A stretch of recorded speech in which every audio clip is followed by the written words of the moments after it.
How top creators out there use clippers to go viral. Most creators wonder how guys like Belmar, Iman, Gadzhi, or even Tate keep showing up in your feed every single day when they don't post themselves. It's not luck. It's not the algorithm loving them more than you. Quite frankly, it's just clippers. And if you're a creator with more than 100,000 followers and you're not using them, you're literally leaving millions on the table. So what are clippers? Clippers are people who take your long-form content, your YouTube videos, podcasts, even raw footage, and chop it up into short form clips and then actually post them on specific dedicated either Instagram channels, YouTube channels, or TikTok channels. Yeah, usually these are just short videos, so they're repurposed videos that you just posted before. Yeah, and pretty much, and that's why you still see Andrew Tate on platform, even despite he has been banned like a few years ago. He has a super big army of clippers posting for him, and he turned into an unstoppable content machine with his team. So yeah, like essentially clippers are the reason why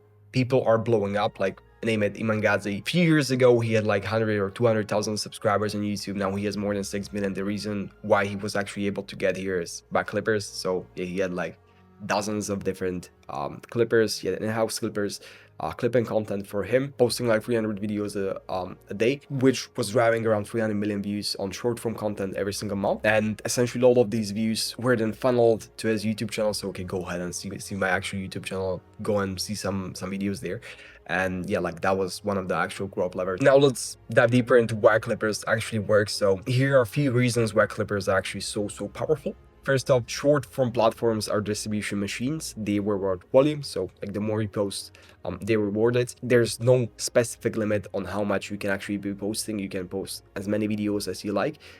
If the videos are good enough, the content machine, essentially Instagram, the algorithm will reward you. Second off, when 10, 20, or even 100 people are clipping and posting your content, it feels like you're omnipresent. So, okay, like a person sees you, your main Instagram page. He sees that, okay, like there, whatever, a value video from you, then he sees a different channel posting perhaps like a slightly different variation of the exact same video. Okay, if you post the video might get viral in the next 7 days, but okay, what you actually achieve by having these clippers, if you're posting the same video edited in a slightly different way, every single day, the next 365 days, there's still gonna be some people who would like to see the video. And yeah, Instagram pushes videos only for a few days at most. So yeah, you're able to still reuse the same content, not need to kind of like reinvent the wheel, be behind the content wheel all the time and just record content 12 hours a day. You're much better able to use the content that you already created before and reuse it in the best way that it actually suits you.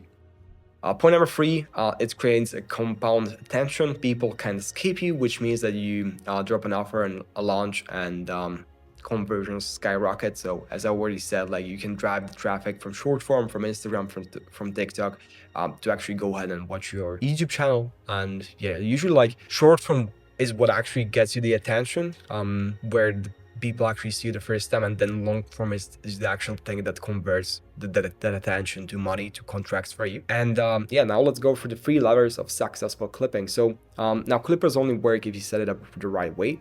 There are three different levers that you have to work right with. So first off is the volume. The more posts, the more ad bats with the algorithm. So volume is usually great, but at the same time, it's important that you actually, like post great volume, that you have a training in place for the clippers. Where you can like give them a depository of content, of a few hours of content, but like, okay, like filter out that things that you don't want to be presented about your brand or something. That incentive, like it's important to incentivize the clipper in the right way so that they actually, like go ahead and post the videos for you and they're motivated to do so.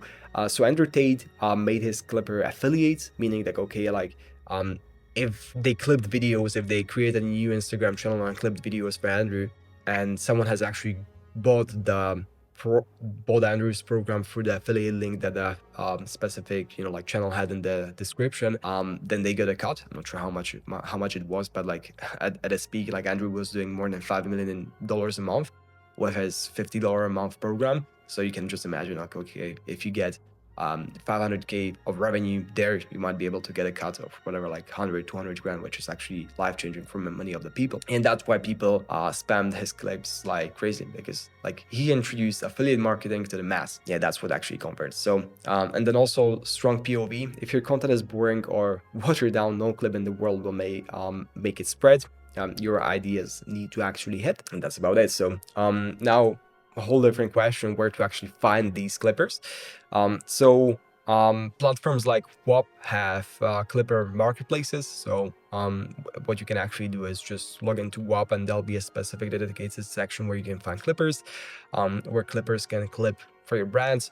So like WAP is a great marketplace where you can find these clippers. Then Twitter and Discord communities are full of editors looking for work, and honestly, your own fans can become clippers if you incentivize them, like affiliate commissions or free access to your product. They'll happily post for you. What I would also add here is that one of the best ways that we can, like how many brands have actually taken this in-house, like it's important that you actually align the incentives with the editors, right? So if you give an opportunity to edit for editors, for great editors to earn, like let's say from 3 to 5 grand a month, like they'll happily work for you. And the best way how we can actually give them this opportunity is to pay them by CPM, meaning like cost per milli. So how much the editor will be paid based on how much views the videos actually get. So yeah, so let's say like if your video gets 100,000 views and you have a CPM of $3, then the editor gets $300 if your video reaches 100,000 views. But on the other hand, like, okay, if it reaches actually 1,000,000 views, then he gets $3,000. So yeah, you know, like it aligns the incentives. And if this way, they're also incentivized to post as many videos as they want. So hey, let's say they can be posting 7 videos a day of your content, and that way you can actually like blow up pretty fast. So yeah, what's very important with these clippers is to like train them the right way, give them the right resources. And what's usually required before you actually start is to have a depository of 4 hours of your content. So you know, like you can just create a huge depository of all the videos, compile all of them together, and then just kind of present it with present your clippers with this content. And yeah, like it's important to like all of them edit them the videos in a bit different way, because yeah, that's what actually doesn't trigger their algorithm that you would be reposting the videos, and it kind of makes it look great. So yeah, and then how to manage and train clippers. Once you get them, you need to manage them. So give them brand guidelines, fonts, colors, subtitles, style, like what they should be using in order for your videos to actually look great. And yeah, create a clip bank of your best raw content so that they know what to use, and do weekly feedback loops so that their edits actually improve. Yeah, like that's pretty much the way how to make it work. And then in terms of tracking, what you can do, like it depends on which specific strategy you actually employ with clippers. If you're guiding clippers from, and also like your monetization structure, like if it is dependent on like how much sales the actual clippers generate, then you might use Hyros, which is great for tracking these sources.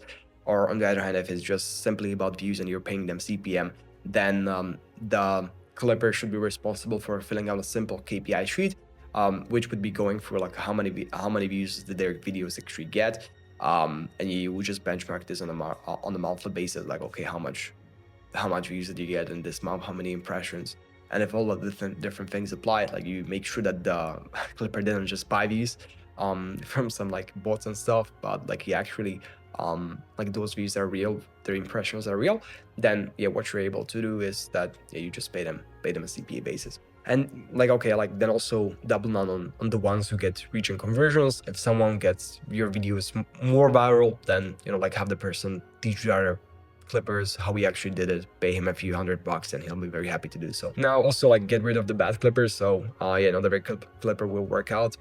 Some will post lazy edits, others will coast you. That's fine. Like set minimum KPIs like X clips per week, and if they don't hit it, then pretty much just offboard them. And yeah, like it's a numbers game, so don't be afraid to hire a lot of them. Essentially, if you like, it depends whether you want to take this process completely in-house or whether you're actually willing to outsource it a bit more, because like okay, it's actually important so that the clippers don't mess up with your brand. Because okay, if they're, let's say the affiliates would be incentivized by, or the clippers, if they would be paid on an affiliate basis, and they would be incentivized to, you know, like make as crazy claims as possible to actually sell your content, which is one of the biggest bottlenecks and problems with actually using affiliate marketing to scale your products, because the affiliates make up stupid claims. And at the end of the day, FTC comes and looks down to you, or the bad image could be created for you, which is not the best. So it's important that you like, you know, like have a person overseeing this process, so that, you know, like nothing gets in the way and you don't mess up your brand at the same time as you're, you know, like blowing yourself up with clippers. In terms of like actually scaling this strategy, it's just about bodies. So you add more clippers. Like okay, if you can start with 2 to 3 clippers, but then throughout time you can grow this team to, let's say, being 30 team members. And yeah, like just don't be afraid to push as much as this goes. Like sometimes there are even agencies who offer to do this for you. I've been on a calls with a few of them. They offered us a service for like more than 100 grand a year, which was quite a lot for us. And yeah, like at the end of the day, it doesn't like really align the incentives. In terms of like, okay, you're being paid for how well the video actually performs. Like if the video doesn't perform, you want to get paid. Hiring in-house guys is way better than actually like just paying for like a agency service, in my opinion. Like if you want to implement it fast, agency might get you up and going very fast, but like in terms of actually scaling it, it's always best to take things in-house. Yeah, so here's your big key takeaway. If you're a creator with a big audience and you're not leveraging clippers, you're leaving millions on the table. This is one of the fastest way to actually grow your reach, dominate the algorithm, and sell more of whatever you launch or whatever you're selling. And if you're a creator with more than 500,000 followers, this is exactly the kind of system me and my team built for our clients. I mean, we mainly specialize in launches. That's what we do. In terms of the actual clippers, we have a lot of insights from what's working the best for our clients, but at the same time, yeah, we're always here just to support you with the best strategies that apply specifically to your business and your needs. Yeah, so if you want to see how it works, check the link in the description and book a free 15-minute call with me. We only work with 2 to 3 new creators every quarter. So yeah, if you're serious, book your call now and I'll be glad to speak with you.